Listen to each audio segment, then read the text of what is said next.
So, when did you want to get started in the entertainment business? Was that something you wanted to do? Absolutely. I knew that I wanted to be an entertainer when I was like a teenager, and I was going to a lot of academic, very brainy academic schools. Funny enough, when I was in high school, but then my last year I transferred. I started taking dance, and I started taking acting, and I transferred. I was living in Chicago. I transferred to the Chicago Academy for the Arts, which was like the Chicago version of Fame School, and that's actually where I graduated. And from there, I went to California, the United States International University, to study musical theater. And yeah, and I dropped out of college because I started working. That's not an uncommon story. But yeah, I'm that's how I started out. And I actually started out with some people who actually ended up becoming very famous. For instance, in my first acting class, I shared an acting class with Andy Wachowski. Do you know Mm. Andy Wachowski? Do you know who that is? It sounds familiar though. I know. He is one half of the Wachowski, which is now the team, who created, wrote, and directed the Matrix movie trilogy. Oh, no, I do. I get it now. Now it comes to yeah, yeah. Mm. I went to high school with him, and we were in the same acting class. And this guy sat right next to me, and I knew he had something special. He was like, even back then there was something swirling around with him. But yeah, those were my humble beginnings. Yeah. Awesome, awesome. So, how did Make the Grade come about? Because that's like a game show host. Because a previous host hosted it, right? Right. Okay. It's funny because my intention was never to become a game show host.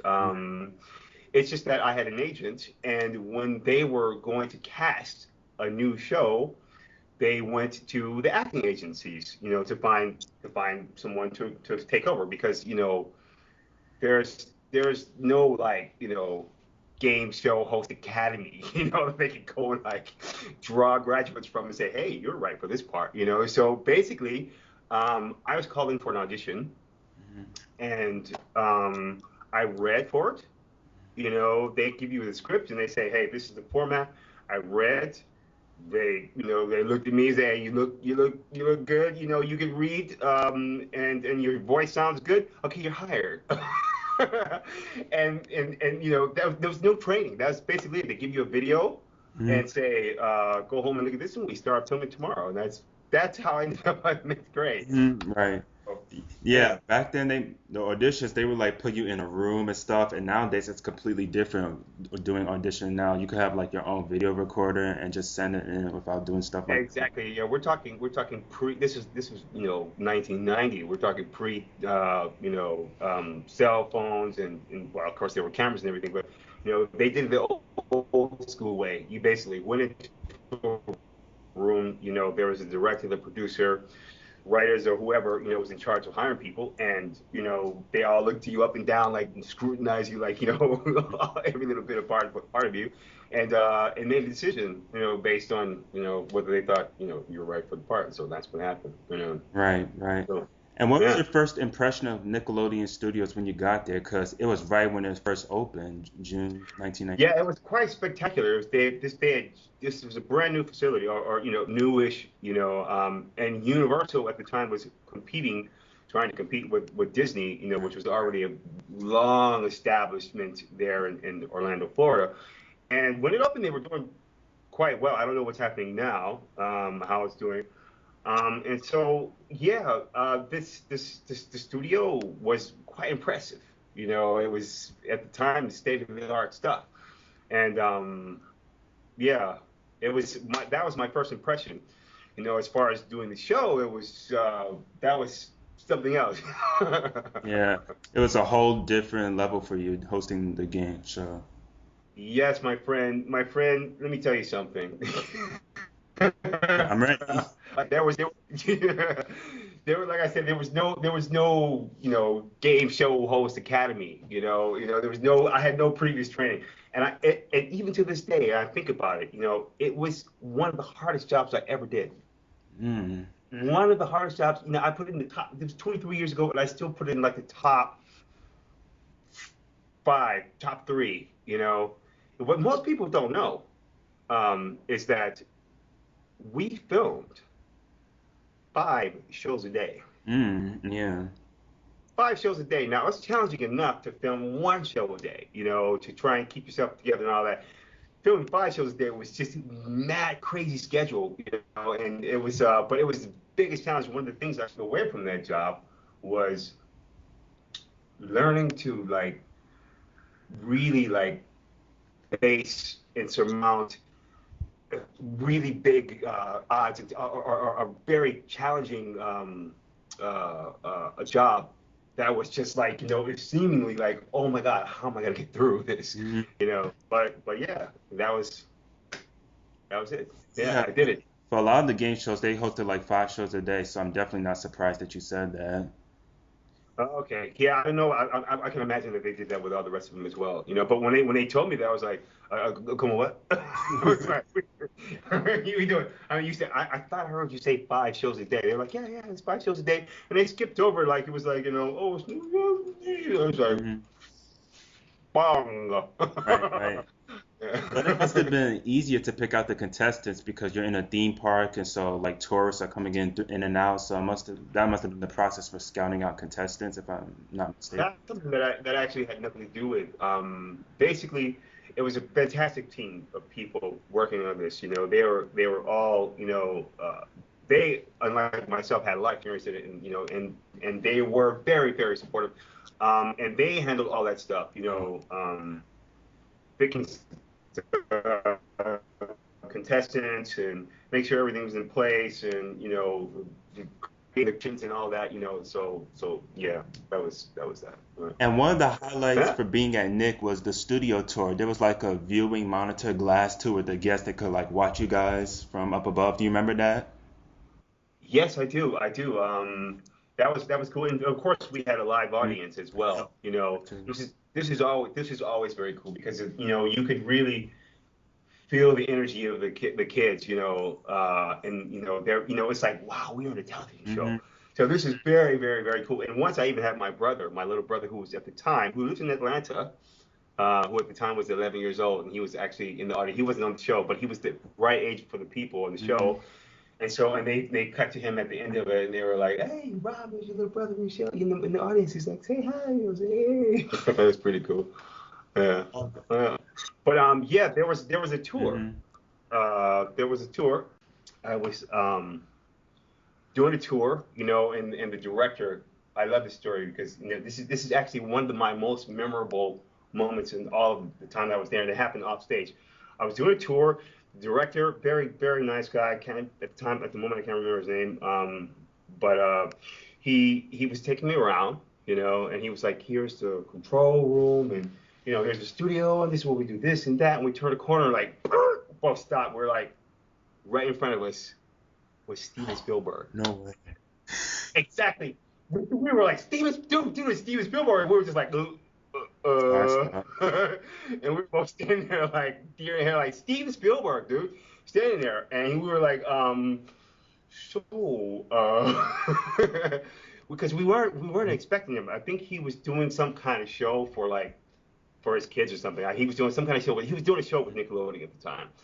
So we didn't expect him to be there. It's like walking into a public bathroom seeing Brad Pitt taking a piss, or something like this. You know what I mean?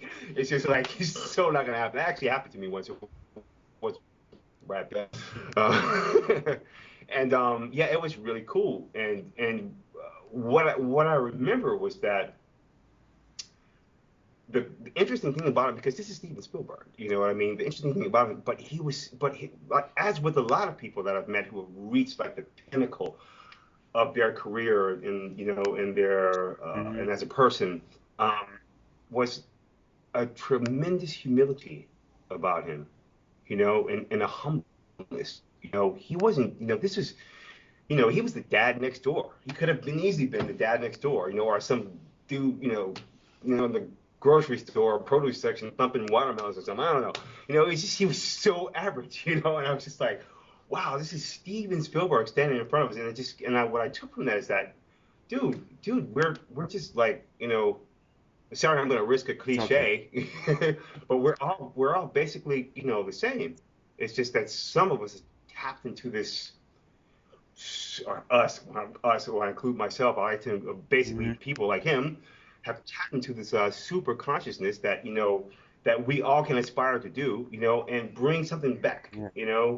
and share something beautiful was, and it was just like we were just really so awe-inspired, like, wow, this guy is so regular, but yet he's so friggin' awesome, Yeah, I So could yeah, still see that in him now in his interviews. I could still tell that he's really a humble soul. yeah, man, this is what I Yeah. this is very, very And cool. also, Yeah, he was one of yeah. the creators for Universal, so that was probably why he was there. 'Cause if you remember. Yeah. Okay, okay. And it was a good thing that he Yeah, was there too, because at the time, there was a lot of talk about Orlando becoming the next Hollywood of the East. Do you remember that specific? yes, that's actually what they were aiming for. I'm sorry, I didn't mean to interrupt you. That's what they were aiming for. So, It never quite worked out yeah, though. didn't actually turn out. Yeah, kind of fizzled Yeah, over the years yeah. and dwindled. It was hot for like a decade, and then after that, and that's one of the reasons why the studio closed is because actors there wasn't a lot of talent. Well, not a lot of talent, but there was a lot of production filming there anymore, and it's still the same today. Hmm. Yeah, yeah. It's unfortunate, because the thing is, there was an Hmm. extraordinary talent pool there in Florida, just with the proximity of Disney, being there, was already there. You had, a whole community of actors and dancers and singers and what have you. That's why I was quite fortunate to even just get in the room, to be considered as a host for Make the Grade, because there were 1,000 people right down the street who could, who could have showed up and said, "Hi, my name is Rob. I said, welcome to Make the Grade." Could have done it just as well or better. So I felt very fortunate, But and so, and this, I think, was the philosophy behind trying to create this Hollywood away from home, Hmm. a Hollywood East, um, and it didn't work out, because I I think, know Yeah, oh have you ever yeah, I've been to been there. I have Orlando? Have you family there. been? I've Have you always been? gone since the 90s. Hmm. Oh, okay. Okay. So there's like this veil of Right, like it is niceness over the whole palm city. There's tree. sun and green grass, and all the toilets are clean, and and everyone walks in a straight line. So it's like, it's too nice, and you know there wasn't enough there variety, I think, and what was frustrating for the actors, like for us, because I did after Make the Grade, I did a lot of films. Actually, there are films and television guest appearances and stuff like this. And what would happen would be is they would bring a movie there or a show there, and then they would cast all the main Mm-hmm. parts, fly them in from New York, or fly them in from Los Angeles, and throw like 5 lines at the little actors in Orlando, and we would get so angry, or frustrated, like, well, we can do that too, I could act like that, and I didn't understand at the time, and then I ended up moving to New York right afterwards to do to Mm-hmm. theater. I started doing Cats on Broadway, um, and and I was in a completely different environment of actors, who, just by virtue of the location, had access to all of this kind of stimulation and resources that went into their craft. Not to say that it wasn't available, or this kind of talent pool was available in Orlando. It's just that when you are bombarded with so much Right. stimulation, it just comes out of your art, you know. And then it made sense to me, like, oh, okay, I see why they would not want to take a chance on, a community of actors who were, locked into a consciousness of like sunshine and Disney and da, da, da, everything's nice and my toilet is clean and my grass is green, you know. So yeah, and I think that's why perhaps it didn't become the Hollywood East that It's was so envisioned. interesting because you have production facilities at Universal and also at Disney MGM, but still it wasn't still happening. So it's very surprising to hear that, and it's unfortunate, but maybe someday will happen. Maybe someday will happen. I would love to see it come back because, first of all, I would love to do the show again. I had Yeah. some starts and stops, you know, and I just, I would do a lot of things different now, and of course I'm older, so a lot more experience, and so it would be easier for me. But I would just like to see it because, at the time when it happened, I just had well, right afterwards, I had got engaged and had a baby who was now your age, so she's 23 years old. She's turning 24 this year, and so she could, watch her dad every day on TV, and this is very, very, very cool. And we go to the mall and be like, oh, hey, it's Robb Edward Morris, it's from Make the Grade, and then she would be all proud and all that. And so, yeah, and not only that, but it's just that I mean, kids are really smart now, and so we would have to be a I little bit I more like, understand. savvy, but still, kids love to be, sitting at home and Yeah. being challenged. Like, I know the answer, I can do that. And so, and it works every time. People are still watching it, all these shows from Mhm. even they were done like, 15 years ago. So I like to see it Yes, from yes, bring yes, I back, understand. Yeah. bring back. And how great was all the people who worked at Nick? Because I always hear positive stories of how they were just such a comforting environment. It was, from the very moment I got there, it was just a support Yeah. from Maria, who was the announcer, the directors, the producer, Angelica Bartenbach, who was the producer. I think I Yeah, even you did a note. sent You you gave me a note. a mail, and you just, as far as I know, I think she's still in Florida. You should contact her. She's a very nice lady, and I'm sure she'd be happy to interview you, or you interview her. And yeah, it was a big support, and they wanted to succeed, you know, uh, and the kids loved it, it's just one of those things, why it didn't work out, but and of course, I'm sure that we're speculating, you and I, we don't know the real reasons behind it all, but Yes, they were. I've yeah, talked the to them. people were They very seem, cool. and they're The such people were friendly great. people too. Nice, very nice. And do you remember other shows being Yeah, filmed at the same time of Make the Grade? There were yeah. What was this Double Dare. one I'm without sure Mom? Double Dare. What was it called? Uh, Yeah. Double Dare, man. That was a cool show, man. I liked it. Yeah. The thing is, we Oh, didn't okay. do a lot of crossing because the studios had to. Yeah, there were If I recall too. correctly, there may have been two of them. Uh, okay, right. So, basically, Make the Grade was baked. It took over one whole studio by itself, and then other shows took over one whole studio by itself. So it was never, like crisscrossing or anything. It wasn't like, they could move a set and then put up another set the next day. It was a big production, and then, so that set was for the filming of that time. So basically, what we did is we filmed 5 shows a Mm. day, and we did them all Uh-oh.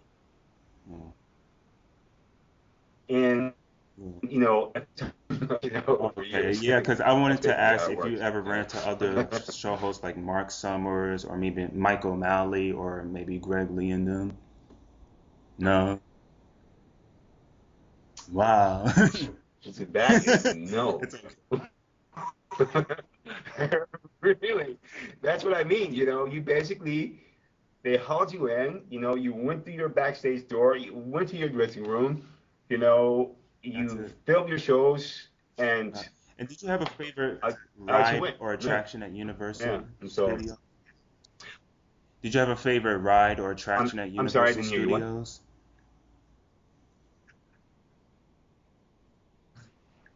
Getting back to Steven Spielberg, there was because of course this was a long time ago Hmm. when I was there because I was of course we were there when it first opened, and again this was 23 years ago, so you would have been like like Yeah. 3.5 months, like the age of my baby now.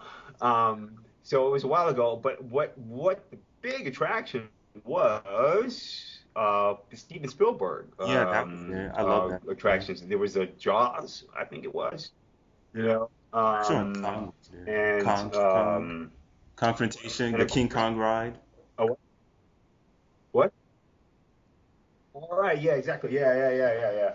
And of course, being like a trained entertainer, I was always like attracted to Mm-hmm. like the live shows, because I don't know if you know Mm-hmm. this, but before the reason why I was in Florida in the first place was because my first job as an actor was working at Disney, and I had been working at Disney as a dancer and a singer since I was 19 years old, and that was actually my job, my 5 shows, or five days a week, 5 shows a day. That's what I did, and that's why I was in Mm-hmm. Florida to even audition for Make the Grade.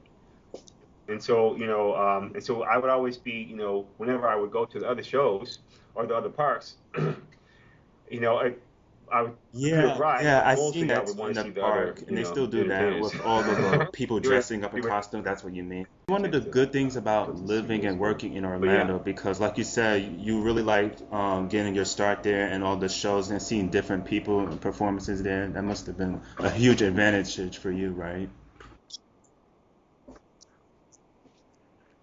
well, I'll tell you this.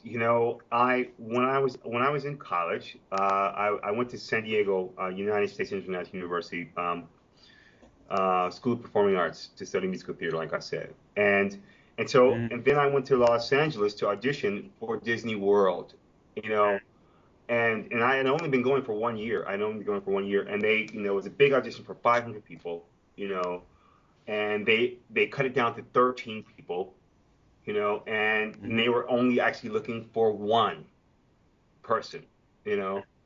So literally, at an audition in Los Angeles for 500 people, cut it down to 13, and so this is of those 13, we're gonna hire one person, and quite naturally, I thought that might be me, and actually, they didn't. They hired some other guy. They hired some other guy, but I didn't know it. And they sent that information. They said thank you for coming. They sent that information to my home in Chicago, but I kept the faith, and I never got that letter. So to me, in my mind, I was just waiting for that letter, and the guy that they hired got there, got his relocation money because they would give you relocation money, got his relocation money and skipped town.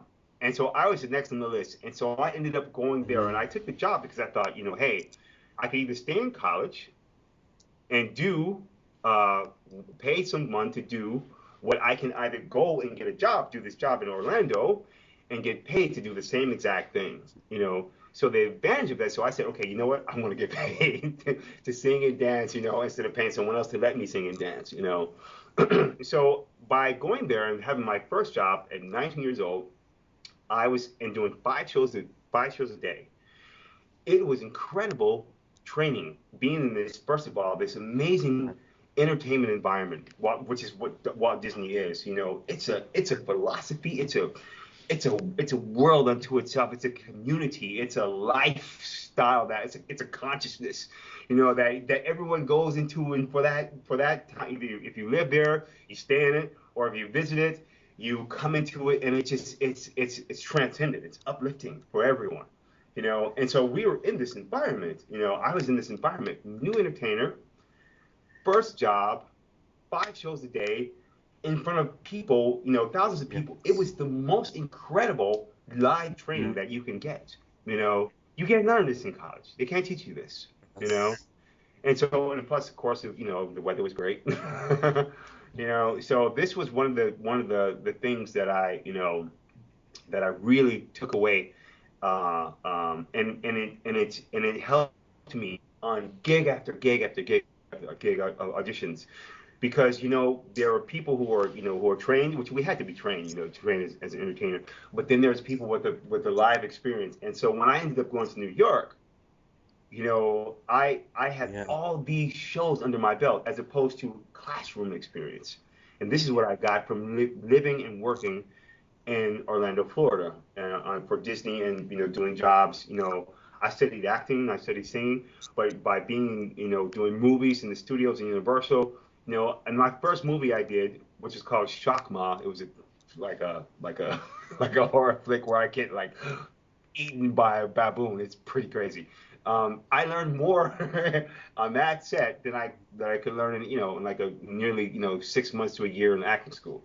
in 4 weeks on that set. So it's all about the experience, and that platform, the Disney and the Walt Disney and the Universal and the Orlando, Florida platform So basically, it was like a good was starting tool for like a you. major That's training ground for me. yeah. And there are great shopping malls there too, like the Florida Mall. Oh, Absolutely, absolutely. Yeah. Forget about it, man. right, There's a right. shopping mall at every corner, dude. You can't avoid one, So yeah, and it's and that was the other thing about being in Orlando at this time, and I can imagine that now. Of course, we're talking 23 years later.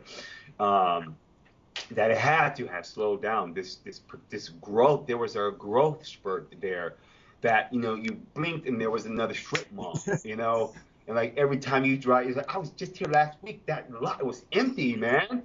What it what's going on? It's like, Right, right. and next thing you know, you walking in and you shopping. So it's crazy, Yes, crazy, very. crazy And this growth, is the in lifelong business question, the there. most So popular Nick yeah. question, but will you ever slime? Uh, I'm gonna guess no.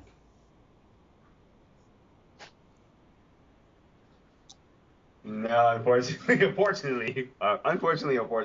No, I was never slimed. Never happened to you. So Yeah, somehow it's that.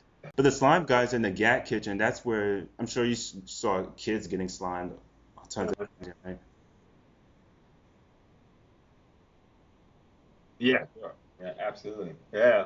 And this, I think it's very cool that you're doing this, first of all, because it was a very special period, it's a very special time, and it was too short.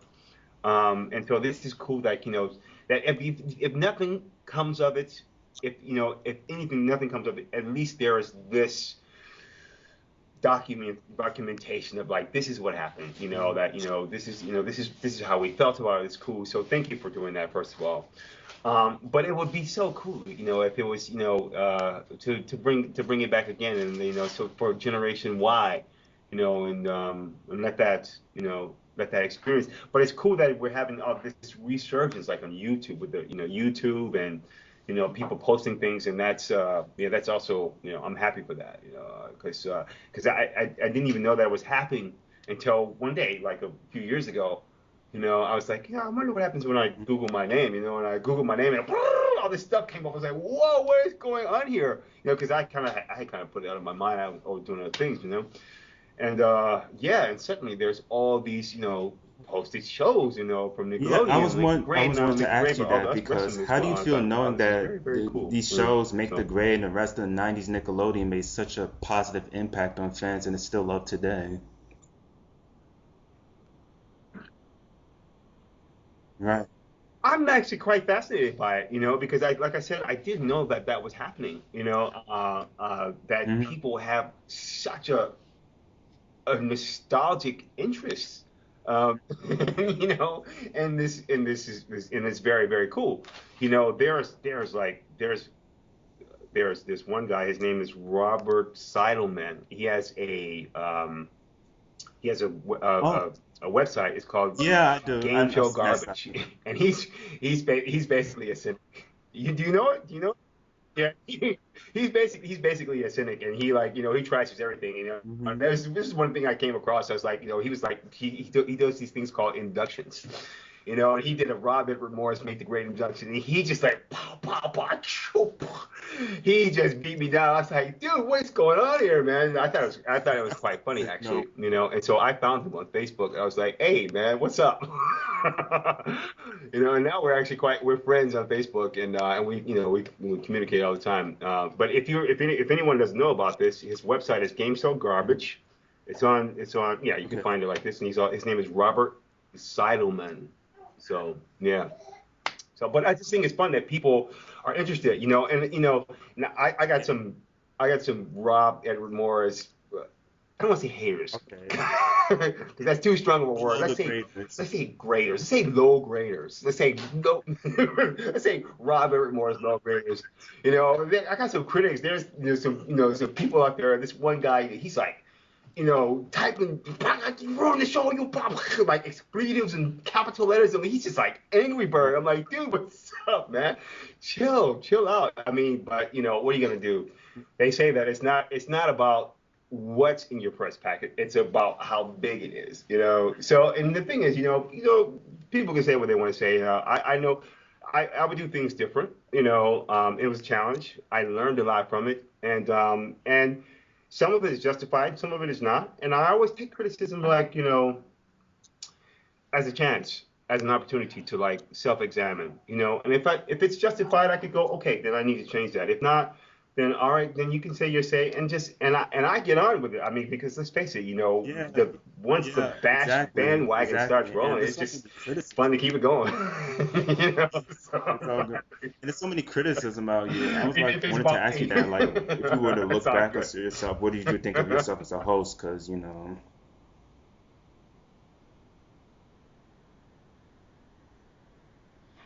Well, the thing is, like I told you, it was a oh, challenge. okay. It was, Is it and so? I actually had no idea what I was doing.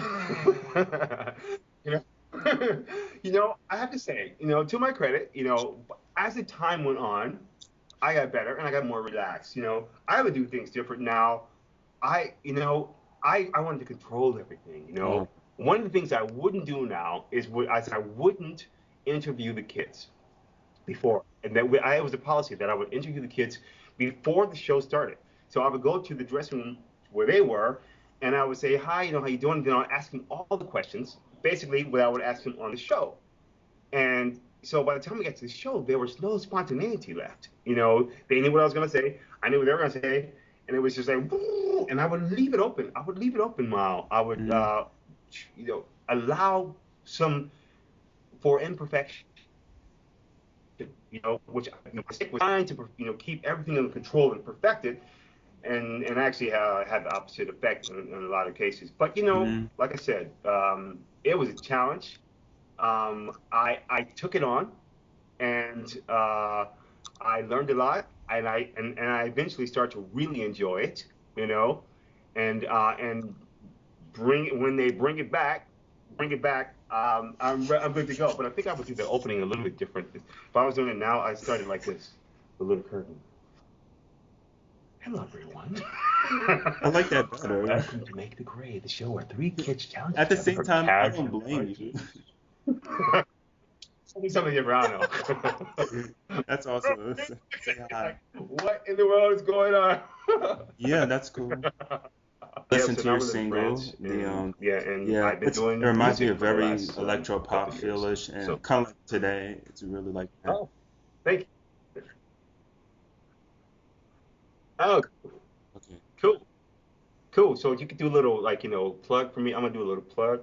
Oh yeah, I'll do It's that called definitely, definitely. my artist name is Robb Mori, and you could do a little writing at the bottom, Robb Mori. Hmm.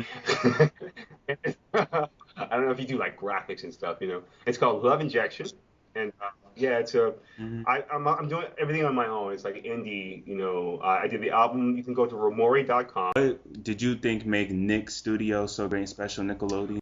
Well, I mean, first of all, it was, it had all these programs, but Right. I think actually, the people and the Hmm. philosophy behind it, they they wanted to do something for kids, you know, and they're still doing that. It's just not in Florida, in Florida, and there's a caring, there's a humanity in that, they know that kids need educational programs, they need entertainment, and so and that's the special thing about it, and I'm just very Yeah, it was grateful a special time, like you that I said, was and able to tons be a of part of people that, miss it. Even that the former history, people who worked there would love to so see it come back, yeah. and it's good that you want to see it reopen. And I really have to thank you because without your participation, there would be no project Yeah, like this.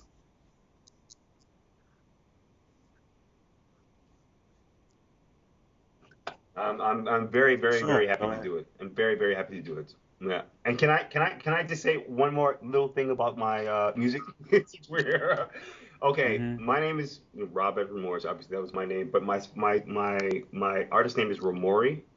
And so anything you can do for that support, Romori.com. That's my song. Go to Spotify. and make a Totally. top 10 And do you ever list plan on coming and back to the U.S., include the my States? song. That would be a great help. So Ah, yeah. Yes. Yes, I am actually. That is in the cool. making. Your old stomping That is grounds. actually in the making. To go to Los Angeles. So Okay, all right. yeah, The that's grand but entrance then, that would be it. it's a secret. Shh, don't tell anybody. So, but yeah, and and whoever I don't know, since you're like like the Universal Studios sleuth, find the people who made the shows, and you're obviously have some kind of magical reach in finding people and and getting them to talk. Get to them and say, look, man, this is what we did. These are the Oh, people definitely. that I've always done I that. got them here I on don't a know if you remember Scott documentary. They Fishman. I loved it. They talked want to to bring it him. back. What can we do? He's really cool guy. You know? And who What else? can we do? The creator of Roundhouse, Rita Hester. She's really Yeah, cool. Yes, yes. It's a great project. I'm just happy to do it and just want people to see that, nah, excellent, this place needs excellent. to be remembered. It can't be thrown away like that. Thank you. Thank you. Oh, well, Rob, that concludes That's great, everything, man. We're man. very we're We very come grateful back to to you for doing this. that. Thank you very much. Okay, man. Yeah. Hey, listen, Hey, that's no I'm in problem. and we out could of hit up Atlanta Waffle House or sometimes, something like so I'll look that. you up, man, next time I'm there, because my parents, like I said, they live there. You know? Yeah. Oh, you are? Okay.